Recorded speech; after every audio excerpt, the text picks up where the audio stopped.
Progress to report tonight in the fight against wildfires in Cumberland County. The Thompson Hollow fire in Michaux State Forest is burning at just under 2,300 acres. That means it is now 53% contained. That is up from yesterday's 42% containment. The Hammonds Rocks fire, also in Michaux State Forest, is 92% contained now at nearly 500 acres. Also, all but 2 roads have reopened.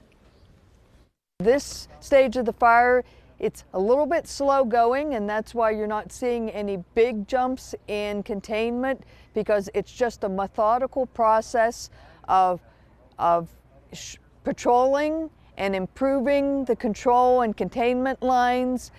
What started these wildfires has still not been released. When investigators tell us, we'll of course pass that on to you. Now later tonight, our Seth Kaplan will have additional updates for us from the state's Department of Conservation and Natural Resources.